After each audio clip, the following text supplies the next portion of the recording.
Xoş gəlmisiniz. Mən hamını bir daha salamlayıram burada. Əslində doğrusu danışmaq istəmirdim. Azəriyar bəy dedi ki, bir kəlmə də sən elə.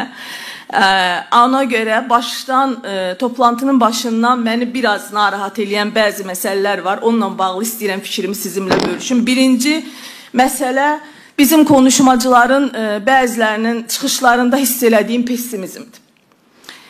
O məni çox məyus elədi. Əslində biz Güney Azərbaycanla fəxr eləyirik. Güney Azərbaycan bir qəhrəmanlıq tarixi yazır. 120 il ərzində 4 dəfə ayaqlanma yaşayıblar İran kimi bir hökumətə qarşı. İran kimi faşist bir rejimə qarşı.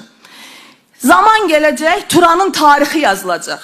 Turanın tarixi yazılanda Güney Azərbaycan Milli Mücadilə Hərəkatı ayrıca qızıl hərflərlə yazılacaq. Lütfən buna görə heç pessimist olmayın.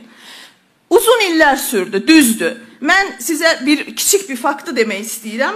Gian Rinaldo Charlie deyə birisi 1764-cü ildə ilk dəfə kitabında İtaliya ilə bağlı fikir səsləndirdi. Mən nə Napoliyam dedim, nə Milanoluyam dedim. İtalyanam. Ondan 110 il sonra İtaliya quruldu. Böyük proseslər, böyük sürəclər uzun müddət ala bilir. Amma o mücadeləni aparanlar bəxtəvər ki, onlar o mücadeləni aparırlar. Bir dəfə bizim bir dostumuz mənə soruşdu ki, Aynur xanım, bu nə qazanırsınız? Yəni, insanlar var, bilirsiniz aramızda, siyasətdən, vətən üçün mübarizədən çox daha belə maddiyatçı yaşamağı tərcih eləyirlər. Dedim ki, sən asfalt yol çəkilən zaman görmüsənmi? Dedi ki, görmüşəm. Dedim, asfalt yol çəkilmədən öncə çakıl daş tökərlər, türklər çakıl daş deyir, çıngıl deyirlər. O çıngıl nə qədər çox olsa, o yol bir o qədər düzən olur, gözəl olur. Biz o çıngıllarıq. Hərəmiz bir damcı, bir çıngıl daşı qədər Güney Azərbaycan üçün bugün yük apara biliriksə, nə mutlu bizə. İnşallah o gözəl yol çəkiləcək. Mən dua eləyirəm ki, biz o yolu görək. Amma görməsək belə, o bizim arzumuzdur. O həm də Elçi bəyin arzusuydu. Biz arzumuz üçün mücadilə aparmağa davam eləyəcəyik. Ona görə də yorulmayın, üzülməyin. O tarixi yazmağa davam eləyin. Qan töküləcək. 20 yanvar olmasaydı, bəlkə də sonraki sonuçlar olmazdı. Qanımız vətənimizə fəda olsun.